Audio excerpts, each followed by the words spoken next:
Honestly, I needed an excuse to do some research on the latest and greatest in wetsuit technology and surf swimwear. So I thought, why not start at the very beginning and do a story on how we even ended up with wetsuits in the first place? Welcome to the Wipeout Weekly, the daily podcast for beginners, wannabe surfers, and seasoned wipeout enthusiasts. No hype, no filler, just the highs, lows, and honest truth about learning to surf and finding your place in surf culture. I'm your host, Suze Wilson. Let's go out. What do you need to surf? A surfboard, that's number one.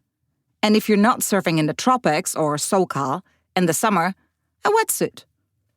Because with a wetsuit, it's always summer on the inside. It's a slogan. Let's take a minute to think about all the brave cold water surfers, dressed in rubber caps and oil-steeped sweaters as they brave the temperatures. Kudos to you. When we think about the origins of the wetsuit, we usually go California, Jack O'Neill, 1950s.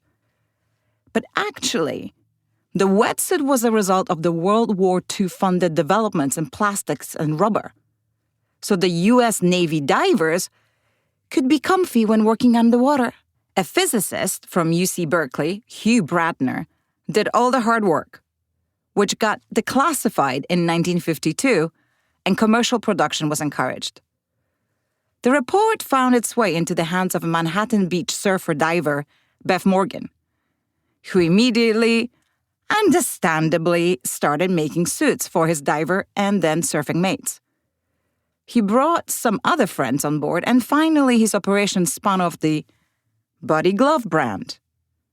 But back to Jack O'Neill. It takes a real man to get inspired by seeing neoprene foam carpeting along the aisle of a DC-3 passenger plane in 1952. Jack started making vests for surfers, followed by wetsuits, sold from his store in San Francisco. By the time Jack moved his operations to Santa Cruz in 1959, O'Neill was synonymous with wetsuit for surfers. It took a few different designs of suits, most of them called some version of Long John, before we got to the one we're most familiar with now. Over time, O'Neill refined the design, adding smooth skin panels, zippers, and better seals. Wetsuits, by definition, are not dry suits, meaning they don't keep you completely dry. Instead, they trap a thin layer of water between your skin and the neoprene. Your body warms this water up, creating an insulating barrier. Key factors that keep you warm in a wetsuit are thickness, the thicker the neoprene, the warmer. The fit of the wetsuit, a snug suit prevents cold water flushing in. And seams.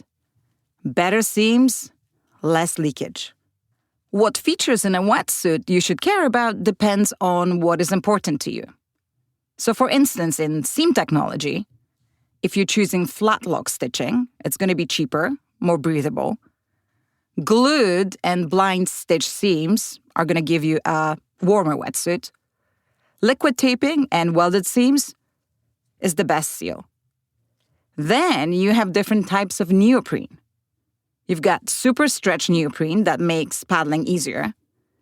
Limestone-based neoprene, which is eco-friendly. That's the Yamamoto neoprene for you. And you get wetsuits with thermal linings like O'Neill's Technobutter or Rip Curl's Flash Bomb that speed up drying and boost warmth. Then we have the most controversial feature of a wetsuit: zipper placement. A back zip means that you can get easier into your wetsuit, but more water comes in. A chest zip gives you a better seal, less flushing, but it's a mother effer to get into. Then you've got zip-free wetsuits, which give you maximum flexibility, but, oh God, that's the trickiest entry. You can't have it all, I'm afraid. Next time, we'll talk about buying a wetsuit, caring for a wetsuit, and those bougie custom wetsuits. And that's all for today.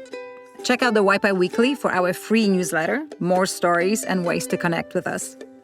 Thanks for listening. See you tomorrow for more of the Wipe Out Weekly.